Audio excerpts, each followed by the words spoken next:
BBA, BCA, BCom Computers, 100% placement guarantee. I create Degree College, Kukatpalli, Hyderabad. అందరికీ నమస్కారం. నా పేరు మాధురి. మనకి గ్రహం సెప్టెంబర్ 7వ తారీఖున నైట్ వస్తుంది 9 గంటల నుంచి మర్నాడు 2 o'clock వరకు ఉంటుందంట. అయితే ఈ గ్రహణ సమయంలో మనం ఎలాంటి జాగ్రత్తలు తీసుకోవాలి? ముఖ్యంగా గర్భిణీ స్త్రీలు ఈ గ్రహణ సమయంలో చాలా జాగ్రత్తలు తీసుకోవాల్సి ఉంటుంది. అవి ఏ రీతిలో వాళ్ళు తీసుకోవాలి? ఈ గ్రహణ సమయంలో వాళ్ళు పట్టు స్నానం, విడుపు స్నానం, ఆహారం తదితర విషయాల్లో ముందస్తు జాగ్రత్తలు ఏం తీసుకోవాలి, ఎలాంటి విషయాలు తెలుసుకోవాలి, అన్నిటి గురించి ఇప్పుడు మనకి తెలియజేయడానికి మనతో పాటు ఉన్నారు ప్రముఖ జ్యోతిష పండితులు బ్రహ్మశ్రీ డాక్టర్ ప్రదీప్ జోషి గారు. నమస్కారం గురువు గారు. శ్రీమాత్రే నమః. శ్రీ గురుభ్యో నమః. శ్రీమాత్రే నమః. అచింత్య వ్యక్త రూపాయ నిర్గుణాయ గుణాత్మనే సమస్త జగదాధార మూర్తయే బ్రహ్మణే నమః. శ్రీమాత్రే నమః. చంద్రగ్రహణం ఏర్పడబోతుంది భాద్రపద పౌర్ణమి రోజున. అంటే వినాయక చవితి అయిన వినాయక చవితి తర్వాత వినాయక నిమజ్జనాలు చేస్తాము. అనంత పద్మనాభ చతుర్దశి రోజున నిమజ్జనాలు చేస్తాము. దాని నెక్స్ట్ డేనే సంపూర్ణ చంద్రగ్రహణం మన భారతదేశంలో కనిపిస్తుంది అంటారు. అది భారతదేశంలో కనిపిస్తుంది. ఇది 3.5 గంటల కాలము ఉండేటువంటి సంపూర్ణ చంద్రగ్రహణము. ఉన్మీలన కాలము దాదాపుగా 4.5 నిమిషాలు ఉంటుంది. ఉన్మీలన కాలం అంటే చంద్రుడు కనబడడు, పూర్తిగా ఆచ్ఛాదనమైనటువంటి సమయం అంటారు. తర్వాత పెనంబ్రలు వచ్చేసి ఫస్ట్ 1 hour, నెక్స్ట్ 1 hour కి పెనంబ్రలు.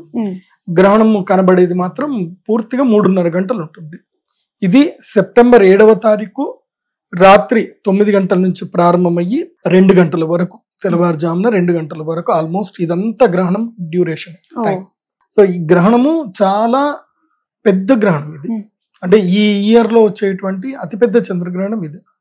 దీని తర్వాత కూడా సూర్యగ్రహణం కూడా వస్తుంది, కానీ మన భారతదేశంలో కనబడదు. అది అంటార్కిటికా ఉత్తర ధ్రువంలో కనిపిస్తుంది. ఉత్తర ధ్రువంలో ఇంకా పెద్దగా ఏ రాష్ట్రాల్లో ఏ దేశాల్లో కూడా ఏం కనబడదు. ఉత్తర ధ్రువంలోనే కనిపిస్తుంది కాబట్టి అది ఎవ్వరికి పెద్దగా ఎఫెక్ట్ ఏం లేదు. అది నేచర్ కి ఎఫెక్ట్ ఉంది. సో ఈసారి చంద్రగ్రహణం, సూర్యగ్రహణం ఈ రెండు కూడా భాద్రపద మాసంలో వస్తున్నాయి కాబట్టి అది కూడా పితృపక్షంలోనే వస్తున్నాయి. పితృపక్షంలో వస్తుంది కాబట్టి ఈసారి ఏంటంటే గనక ఈ 2 గ్రహణాల వల్ల లాభము నష్టం 2 ఉన్నాయి. లాభం ఏమిటంటే నీళ్లు ఎక్కువగా వస్తాయి, వర్షాలు చాలా విరివిగా పడతాయి, ఇది లాభమే. కానీ మన నీళ్ళని సరిగా మనం ఒడిసి పట్టుకోలేకపోతే మాత్రం అదే నష్టం. ముఖ్యంగా లోతట్టు ప్రాంతాలు, శ్రీకాకుళం జిల్లా, విశాఖపట్నము, ఏదైతే కోస్తా ఆంధ్ర తీరంలో ఉండేటువంటి కాకినాడ గాని ఇవంతా కూడా, ఈ బెల్ట్ అంతా కూడా చెన్నై వరకు, కన్యాకుమారి వరకు, ఈ బెల్ట్ ఏదైతే ఉందో ఒడిస్సా నుంచి కన్యాకుమారి వరకు ఉన్న బెల్ట్ అంతా ఏదైతే ఉందో ఈస్ట్ కోస్టల్ లైన్ అంతా కూడా ఈసారి తుఫాన్ వచ్చే అవకాశం ఉంటుంది. విపరీతమైన గాలులు, ఈదురుగాలు వస్తాయి. సో కొంచెం ఆస్తి నష్టం జరుగుతుంది. జాగ్రత్తగా ఉంటే ప్రాణ నష్టం జరగకుండా ఉండొచ్చు. అందుకే నేను ఇప్పుడే చెప్తున్నాను, ఆల్రెడీ తెలుగు రాష్ట్రాల ముఖ్యమంత్రులు ఇద్దరు కూడా అప్రమత్తం అయ్యారు. సో కానీ నేను చెప్పేది ఏంటంటే, ప్రజలందరూ కూడా చెప్పేది ఏంటంటే బ్యాకప్ ప్లాన్ చేసి పెట్టుకోండి. ఫుడ్ అది బ్యాకప్ ప్లాన్ చేసి పెట్టుకోండి. ఎందుకోసం అంటే ఈ సెప్టెంబరు, అక్టోబర్ ఈ 2 నెలలు చాలా ఒకే రకమైనటువంటి, ఎప్పుడు ఎలా జరుగుతుందో తెలియదు. సో విపత్తులు అయితే వచ్చే వస్తుంది, జల విపత్తులు అయితే వచ్చే అవకాశం ఉంది. కానీ ఇది కొంచెం మంచిదే. ఎందుకోసం అంటే కుంటలు, వాగులు, వంకలు అన్ని నిండుతాయి. సో ఓవర్ఫ్లో అయిన దానికి మనకి ఇబ్బంది కలిగే అవకాశం ఉంటుంది. కాబట్టి ప్రజలు ఏంటంటే గనక మీ బ్యాకప్ ప్లాన్ ఏంటంటే అటుకులు, మెయిన్ గా మనకి ఫుడ్ అనేది ఒకటి తీసి పెట్టుకుంటే మంచిది. సో అటుకులు, తర్వాత ఏమైనా పొళ్ళు, ఆవకాయలు ఏమైనా ఉంటే రెడీ చేసి పెట్టుకోండి. ఒకవేళ వర్షం పడ్డా 3-4 రోజులకి మీకు సెట్ అయిపోతుంది. పెద్ద కష్టమేం లేదులేండి. ఇప్పుడు బొడమేరు పొంగింది విజయవాడలో, 3 రోజులు అందరు కష్టపడ్డారు, 3-4 రోజులు స్తబ్దత కలిగింది, తర్వాత అంతా నార్మల్ అయిపోయింది మళ్ళీ లైఫ్. సో ఒక 4-5 రోజులకు సరిపడా ఆహార పదార్థాలు అయితే రెడీ చేసి పెట్టుకోండి. ఏ విపత్తు వచ్చినా సరే స్టేబుల్ గా ఉండేటట్టు చూసుకోండి. రెండవది ఏంటంటే రోగపీడలు బాగా పెరుగుతాయి. సో ఈ 2 నెలలు అయితే కనుక డాక్టర్లకి మంచి సీజన్. ఇప్పుడు అందరికి ఎక్కువగా జ్వరాలు ఎక్కువ రావడము, తీవ్రమైన వ్యాధులు రావడము. సో ఇదైతే కొంచెం ఉంటుంది. ముఖ్యంగా వాటర్ త్రూ, ఆహారం త్రూ ఏదైతే ఇన్ఫెక్షన్స్ రావడం అయితే ఇవి ఎక్కువగా ఉంటాయి.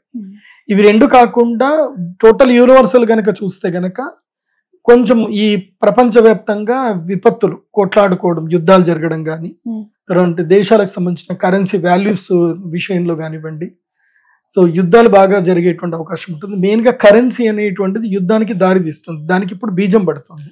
ఓకే. నేను ఆల్రెడీ లాస్ట్ టైం మన సుమన్ టీవీలోనే చెప్పినప్పుడు ఐ థింక్ గీతాంజలి తోటి ఇంటర్వ్యూ చేసినప్పుడు చెప్పాను నేను, మీరు ఎక్స్పెక్ట్ చెయ్యనిది ప్రపంచంలో జరుగుతుంది. చైనాకి ఇండియాకి పడదు అని అందరూ అనుకుంటారు, కానీ చైనా, ఇండియా, రష్యా 3 కలిసి, సో బ్రెజిల్, తర్వాత సౌత్ ఆఫ్రికా, ఇవన్నీ కూడా కలిసి ఒక కరెన్సీ క్రియేట్ చేస్తారు అని చెప్పి నేను దాదాపుగా మన ఉగాది పంచాంగ శ్రవణం ఇప్పుడే చెప్పాను. సో ఇప్పుడు అది ఇప్పుడు దానికి ఇంప్లిమెంటేషన్ అనేది స్టార్ట్ అవుతుంది. సో బ్రిక్స్ కాయిన్ గనక వస్తే, బ్రిక్స్ అనేటువంటి కరెన్సీ గనక వస్తే గనక, సో మొత్తం ప్రపంచవ్యాప్తంగా బంగారం ధరలు పడిపోవడము, ప్రపంచవ్యాప్త ట్రేడింగ్ అంతా మారిపోతుంది. వచ్చే అవకాశాలు గ్యారంటీ ఉంటాయి. ఎందుకోసం అంటే ప్రపంచంలో సగానికి సగం జనాభా ఎవరున్నారు? మనమే కదా, ఇండియా చైనానే కదా, సగం జనాభా ఉన్నది ఇండియా చైనానే. 130-50 కోట్లు మనం అయితే, వాళ్ళు 140 కోట్లు వాళ్ళు, అంటే దాదాపు 3 కోట్ల జనాభా మనమే ఉన్నాం. సో అంటే ఆల్మోస్ట్ 60 to 70% ఇండియా చైనానే ఉంది. మరి మేమే కష్టపడుతున్నాం, మేమే తయారు చేస్తున్నాం. మీరెవరో బంగారం పెట్టుకొని మీరు పెత్తనం చేస్తా అంటే ఎట్లాగా? మీ కరెన్సీ మీరు వాల్యూ పెంచుకొని మా మీద పెత్తనం జలాయిస్తే ఎట్లాగా? కాబట్టి ఈ రెండు దేశాలు కలిస్తే మాత్రం ప్రపంచాన్ని శాసించడం ఉంటుంది. సో ఇవి కలవగానే ఈ బ్రిక్స్ అనేది కాయిన్ ఏర్పడితే మాత్రం వరల్డ్ వార్ స్టార్ట్ అవుతుంది. అది కూడా వచ్చే అవకాశం. వరల్డ్ వార్ స్టార్ట్ అవుతుంది. వరల్డ్ వార్ స్టార్ట్ అవడానికి గల కారణము 3 కారణాలు. ఒకటి US$, రెండవది బ్రిక్స్, మూడవది క్రిప్టో కరెన్సీ. ఈ కరెన్సీ మూలకంగానే వరల్డ్ వార్ ఏర్పడుతుంది. సో ఆ వరల్డ్ వార్ కి ఇప్పుడు శ్రీకారం స్టార్ట్ అవుతుంది.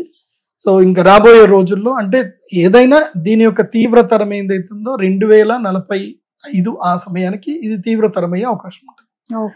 సో నేను అందుకే ఒక్కొక్క గ్రహణం వచ్చినప్పుడల్లా మనం ఏం జరగబోతుంది అనేది భవిష్యత్తు చెప్పడం జ్యోతిష పండితులకి ముఖ్య లక్షణం. కాకపోతే ఏంటంటే జనాలు ఏంటంటే భవిష్యత్తు అంటే వాళ్ళు యాక్సెప్ట్ చేయలేరు, ఏది చెప్పినా ముందు యాక్సెప్ట్ చేయరు. ఎందుకోసం అంటే ఇప్పుడు ఏదుందో చూసుకుందాంలే, భవిష్యత్తు ఏమవుతుంది అనుకుంటారు. కాకపోతే ఏంటంటే ప్రస్తుత పరిస్థితుల రీతి ఏంటంటే భవిష్యత్తు అంతా కూడా ఎక్కడైతే విరివిగా వర్షాలు పడతాయో, ఎక్కడైతే నీళ్లు సమృద్ధిగా దొరుకుతుందో ఆ ప్రాంతాలే బతుకుంటారు. మిగతా ప్రాంతాలన్నీ కూడా క్రమేపీ నశిస్తూ ఉంటాయి. అండ్ హ్యూమన్ రిప్రొడక్షన్ కూడా ఇక్కడ నుంచి ఏంటంటే తగ్గుతూ ఉంటుంది. ఇప్పటికే చాలా వరకు తగ్గింది, ఇంకా తగ్గిపోయే అవకాశం. ఇక్కడ నుంచి హ్యూమన్ రిప్రొడక్షన్ తగ్గుతూ ఉంటుంది. మనుషుల యొక్క పుట్టుక సంఖ్య తగ్గుతుంది. పుట్టుక సంఖ్య ఇప్పుడు సంవత్సరానికి ఒక దేశంలో ఒక 10 మంది పుడుతున్నారు అనుకుందాం, పుట్టారు. కాకపోతే సంవత్సరానికి 10లో 4 మాత్రమే పుడతారు, 2 చనిపోతారు కూడా. కాబట్టి ఇది దాదాపుగా రిడక్షన్ అవుతుంది. ఇక్కడ నుంచి పుట్టుకలు తగ్గుతాయి, రిలేషన్షిప్స్ మీద గౌరవాలు తగ్గుతాయి, వివాహ వ్యవస్థ మీద గౌరవం తగ్గుతుంది. అట్లాగే ఈ చట్టరీత్యా పెళ్లి చేసుకోవడం ఇవన్నీ కూడా తగ్గిపోతాయి. సో ఇంకా ఈ వ్యవస్థ మీద, వివాహ వ్యవస్థ మీద అందరికి నెగిటివే ఉంటుంది. అన్ని అగ్రిమెంట్ పెళ్లిళ్ళే ఉంటాయి అన్నమాట.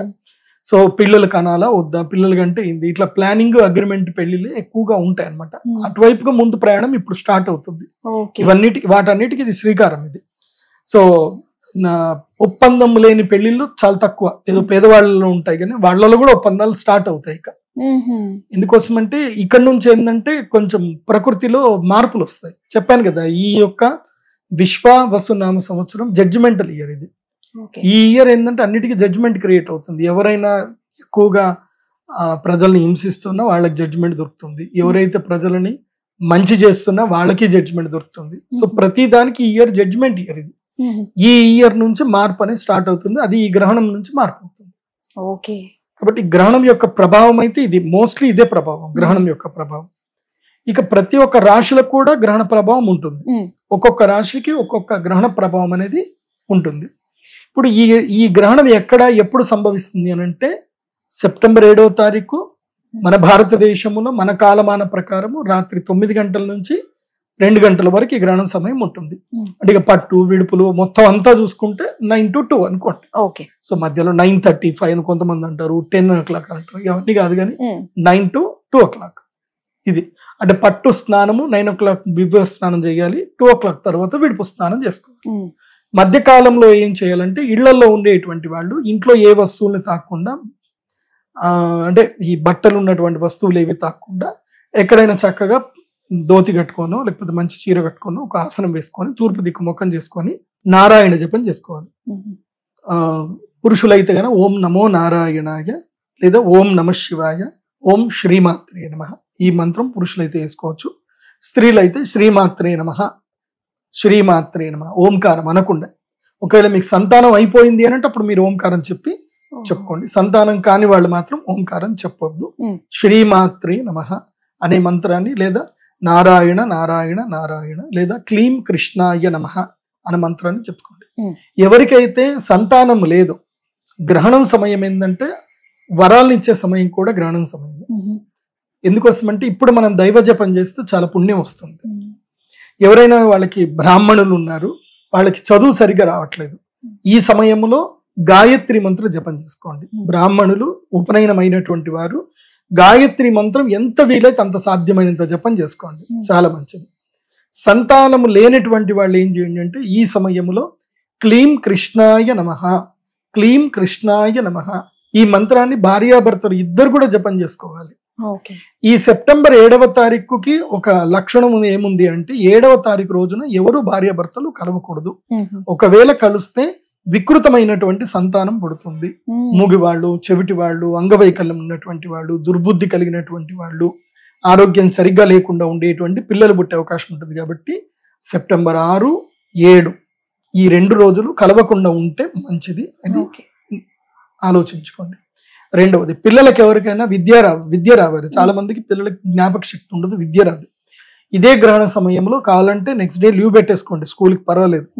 ఈ గ్రహణం రోజున రాత్రి పిల్లలకి రాత్రి పడుకుంటారు కాబట్టి పొద్దున కొంచెం పడుకొనిచ్చి రాత్రి పిల్లల్ని మెలకు ఉంచైనా సరే వాళ్ళకి క్లీం సరస్వత్యై నమః, క్లీం సరస్వత్యై నమః ఈ మంత్ర జపము ఎంత వీలైతే అంత పిల్లలతో చెప్పించండి. మినిమం 108, మాక్సిమం మీ ఇష్టం.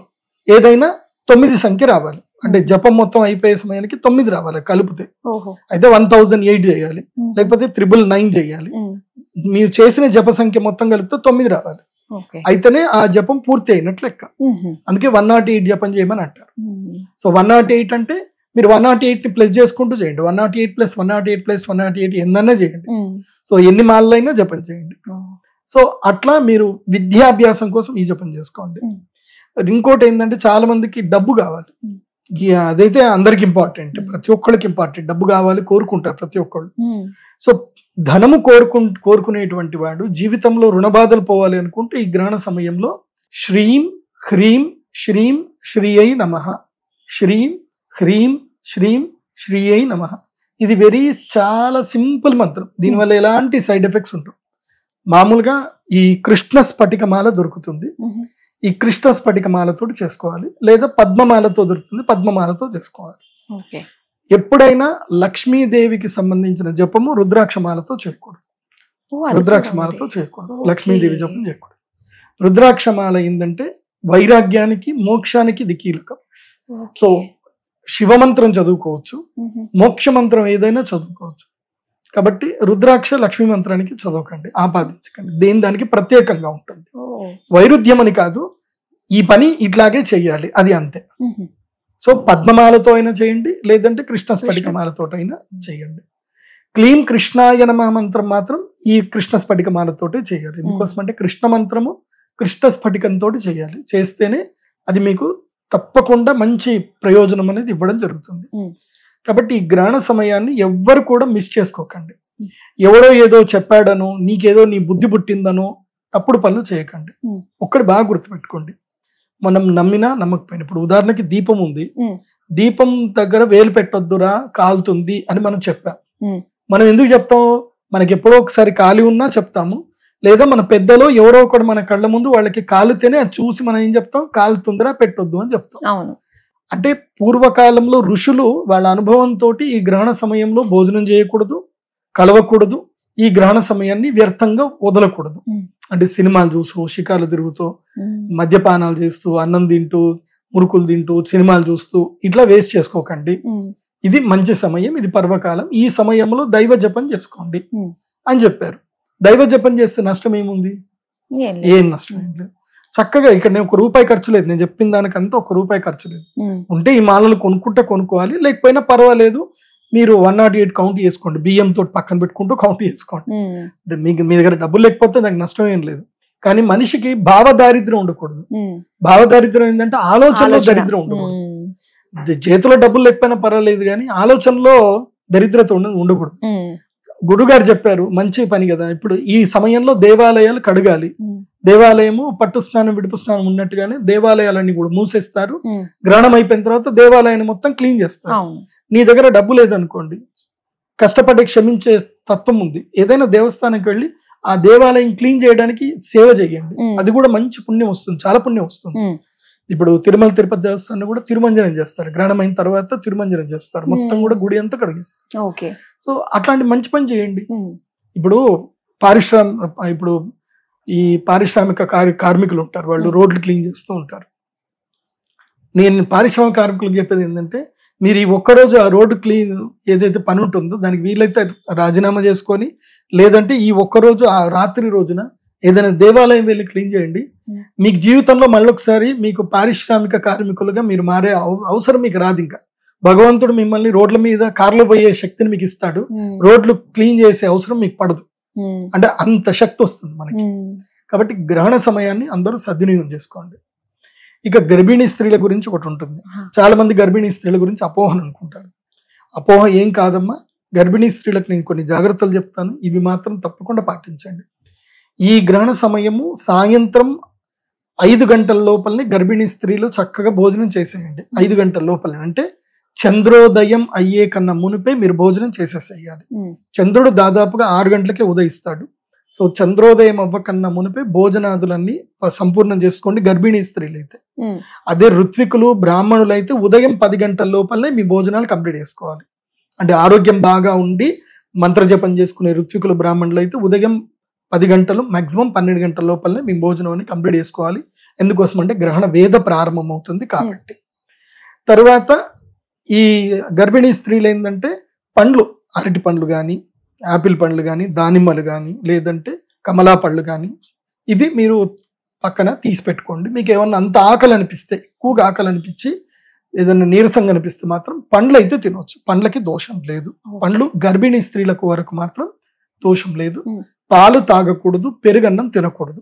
ఈ ముందు రోజు తినకూడదు, ఆ రోజు తినకూడదు, తర్వాత రోజు తినకూడదు. ఈ 3 రోజులు పాలు పెరుగు నిషేధం, తినకూడదు. ఎందుకోసం అంటే దాంట్లో మాలిక్యూల్స్ ఇవైతే వైరస్ ఏదైతే ఉందో చాలా ఎఫెక్టివ్ గా పనిచేస్తుంది కాబట్టి పాల పదార్థాలు తినకూడదని నియమం ఉంది. అదొకటి చూసుకోండి. రెండవది 6 గంటల లోపలనే మీ ఇంటి లోపల ఏదైనా గదిలో చక్కగా డోర్లు అవి వేసుకొని పడుకోండి. కానీ ఈ అతినీల లోహిత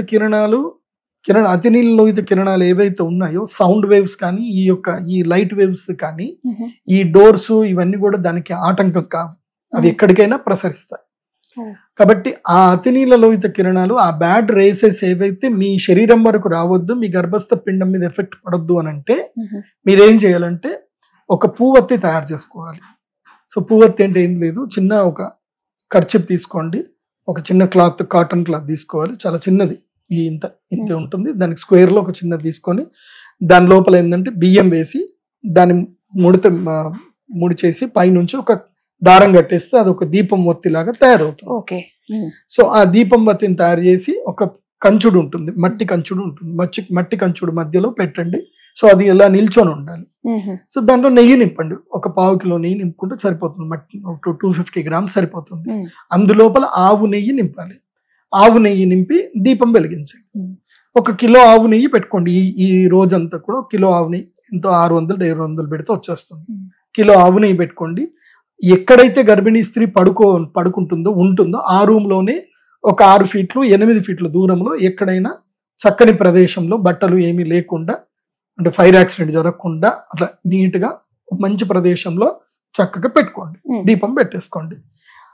ఎక్కడైతే ఆవు నెయ్యితో దీపం వెలుగుతుందో ఆ ప్రదేశము దాదాపుగా 12 ఫీట్లు నుంచి 18 ఫీట్ల వరకు ఈ యొక్క కిరణాలు రావు. మీరు ఆరా మిషన్ తో చెక్ చేసుకోవచ్చు. ఇంకా ఇదంతా ఆల్రెడీ సైంటిస్టులు, మా ఎస్వ్యాస యూనివర్సిటీ అనే యూనివర్సిటీలో సైంటిస్టులను పిలిపించి మరీ టెస్ట్ చేసి మరీ చూపించారు. ఆవు నెయ్యి దీపం పెట్టిన చోట వైరస్లు ఏవి అక్కడ రావు, చనిపోతాయని చెప్పి కూడా చూపించడం జరిగింది. కాబట్టి ఇది నిరూపితమైంది కాబట్టి ఇది చేసుకోండి. తర్వాత రాగి చెంబులో నీళ్లు పెట్టేసి ఉంచుకోండి. ఇత్తడి చెంబు కానీ రాగి చెంబులో కానీ నీళ్లు పెట్టుకోండి. అవే నీళ్లలో ఒక తులసి దళం వేసి పెట్టుకోండి. అవే నీళ్లు తాగండి. ఒక బిందెలో నీళ్లు తీసి పెట్టుకోండి. అంటే గ్రహణం సమయంలో నీరు కూడా కలుషితం అవుతుంది, దూషితం అవుతుంది. కాబట్టి మీరు ఏదైతే ఒక చిన్న రాగి బిందె కానీ స్టీల్ పెట్టుకోకూడదనే చెప్తున్నాను. ఎందుకు స్పెసిఫిక్ గా రాగి బిందె ఇత్తడి బిందె అని చెప్తున్నా అంటే స్టీల్ పనికిరాదు, స్టీల్ దోషం లేదు, అది ఎక్కువగా ఈ మ్యాగ్నెటిక్ ఫైర్స్ ని ఎక్కువగా లాగేస్తుంది అది. సో స్టీల్ ఏదైతే పాజిటివ్ క్రియేట్ చేస్తుంది, ఇది సారీ కాపర్ అయితే కనుక పాజిటివ్ క్రియేట్ చేస్తుంది, కాపర్ ఆర్ బ్రాస్. సో ఈ రెండిట్లోనూ ఏదైనా పాట్ లో చక్కగా వాటర్ నింపేసుకొని అందులోపల తులసి దళం, బిల్వపత్రం వేసి పెట్టుకోవాలి. సో అవే నీళ్లు తాగుతూ మంచిది. దానివల్ల నీకు ఏ నష్టం జరగదు, గర్భిణీ స్త్రీలకైనా మామూలు వాళ్ళకైనా. గర్భిణీ స్త్రీలు అయితే ఇది మ్యాండేటరీ, ఇది పాటించండి. కొంతమందికి ఇప్పుడు గర్భిణీ బాత్రూమ్ వస్తుంది, 4 గంటలు, 9 నుంచి 2 అంటే 5 గంటల టైం చెప్పాను. మరి 5 గంటల టైంలో బాత్రూమ్ రాకుండా ఉండదు అంటే కనీసం 5 సార్లు అయినా రావచ్చు. కాబట్టి బయట మా ఇంట్లో బాత్రూమ్ లేదండి, బయట బాత్రూమ్ ఉంది అని కొంతమంది కంప్లైంట్ చెప్తా ఉంటాం. మీకు కూడా ఏంటంటే ఈ యొక్క బ్లాంకెట్ ఏదైతే ఉందో గొంగడి బట్ట కప్పుకొని వెళ్ళొచ్చు. సో వెళ్ళి మీ బాత్రూమ్ అది మీ యొక్క ఏదైతే ఉందో న్యాచురల్ అడ్జస్ట్ కంప్లీట్ చేసుకొని మళ్ళీ ఇంట్లోకి రావాలి. కాకపోతే కాళ్ళు తప్పకుండా కడుక్కోవాలి. కాళ్ళు కడుక్కొని మళ్ళీ ఇంట్లోపలికి వస్తే సరిపోతుంది. కాళ్ళు కడుక్కొని కాళ్ళు తుడుచుకొని మళ్ళీ పడుకోవాలి. గర్భిణీ స్త్రీలు ఈ గ్రహణ సమయంలో పూర్తిగా నిద్రావస్థలకు వెళ్ళినా పర్వాలేదు, ఎందుకోసమంటే మెలకు ఉండరు. పడుకుంటే పడుకోండి, పడుకున్నప్పుడు మాత్రం సైడ్గా లెఫ్ట్ ఆ రైట్ సైడ్ తిరిగి పడుకోండి. పడుకున్నప్పుడు మీ యొక్క ఈ హస్తం మాత్రం ఇక్కడ పెట్టుకోండి. చాలా మందికి ఏదైనా ఓపిక లేదు, ఏదైనా డౌట్లు ఉన్నాయంటే గర్భరక్షా కవచం అని ఒకటి ఉంటుంది మా దగ్గర. సో అది మీరు ఆర్డర్ చేసుకుంటే గర్భరక్షా కవచం మీకు పంపిస్తాం. సో అది మీరు అంటే ఈ గర్భరక్షా కవచం ఇదే ఉంటుంది. సో ఈ గర్భరక్ష కవచాన్ని మేము పంపిస్తాము, అది దగ్గర పెట్టుకుంటే సరిపోతుంది, ఇంకేం అవసరం ఉండదు. సో ఇంకొక చిన్న యంత్రం ఉంటుంది, ఆ యంత్రం దగ్గర తల కింద కానీ ఆ యంత్రం పెట్టుకుంటే సరిపోతుంది. ఇంకా ఏ ప్రాబ్లము గర్భిణీ స్త్రీలకు ఉండదు. ఇది బాగా గుర్తుపెట్టుకోండి. మళ్ళీ నెక్స్ట్ డే గర్భిణీ స్త్రీలైనా ఎవరైనా నెక్స్ట్ డే, ఇప్పుడు విడుపు స్నానం మేము చేయలేమండి, చల్లటి నీళ్ళు మాకు రాత్రిపూట జరగదు, మేమేం పూజలు చేయం కదా అని అంటే తెల్లవారు చేసుకున్నా పర్వాలేదు విడుపు స్నానం. కాకపోతే అనుష్ఠానం చేసుకున్నటువంటి వాళ్ళకి ఏంటంటే ఎవరైతే మంత్రజపం చేసుకుంటున్నారు, కోరికలు కోరుకుంటున్నారు అంటే మాత్రం వాళ్ళు పట్టు స్నానం చేయాలి, విడుపు స్నానం చేయాలి, పడుకున్నాక మళ్ళీ తెల్లారు లేచి మళ్ళీ రొటీన్ గా స్నానం చేసుకోవాలి. సో పట్టు స్నానం, విడుపు స్నానం ఇది మ్యాండేటరీ. తర్వాత ఇంకో కొంతమంది ఏంటంటే గ్రహణ సమయంలో మేము యజ్ఞ యాగాదులు చేసుకోవాలి అనుకుంటున్నామని కొంతమంది అంటారు. మీరు దేవస్థానం లోపలనే చేయండి. దేవస్థానాల లోపలనే ఎక్కడైనా పరిశుద్ధ క్షేత్రములు, అదే విధంగా బలం ఎక్కువగా ఉండాలి, యంత్ర బలం ఉండాలి. అలాంటి క్షేత్రములోని యజ్ఞ యాగాదులు ఏమైనా ఉంటే చేసుకోండి. చేసుకున్నప్పుడు ఏంటంటే తప్పకుండా దుర్గా కవచం, దుర్గా కవచంతోనే మొదలు చేసుకోండి. ఎందుకోసం అంటే ఇప్పుడు నేను గ్రహణం అప్పుడు నేను పూజ చేపిస్తాను, కానీ నా కెపాసిటీ ఏంటంటే మాక్సిమం నేను 250 మందికి నేను షెల్టర్ ఇవ్వగలుగుతా, యాగం చేయించగలుగుతాను. నేను 100 మందికే పెట్టాను, కాకపోతే 100 బుకింగ్ అయిపోయాయి కాబట్టి ఇంకెక్కువ మంది అడిగితే సరే అవైలబుల్ చేద్దాం. కానీ తెలుగు రాష్ట్రాల్లో ఉండే అందరికీ నేను చేయాలంటే నేను చేయలేను. కాబట్టి ఎవరు ఎక్కడైనా సరే పండితులు ఎవరైనా చేస్తే మాత్రం పండితులు మాత్రం ఈ విషయాన్ని దయచేసి ఫాలో అవ్వండి.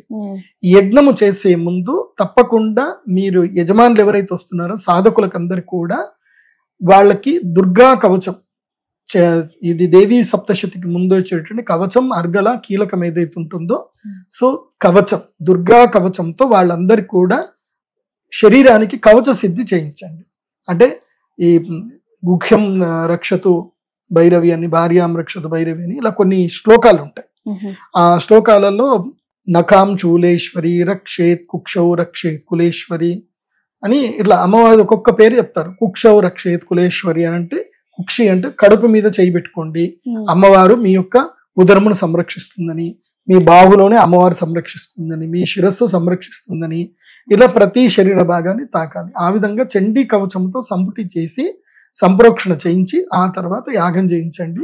ఎవ్వరికి ఏ అనర్థం జరగదు, బాగుంటుంది. ఎందుకోసమంటే గ్రహణ సమయంలో దుష్టశక్తి బలంగా ఉంటుంది కాబట్టి అమ్మవారి యొక్క కవచ సిద్ధి చేసుకోకుండా యాగాలు చేయకండి. ఇది అందరికీ నేను చెప్పేటువంటి ఒక సూచన. అది మీ ఇష్టం ఉంటే పాటించండి, అహంకారం అనుకుంటే పాటించకండి. ఓకే గురుగారు, చాలా మంచి విషయాలు తెలియజేసినందుకు ధన్యవాదాలు. శ్రీమాత్రే.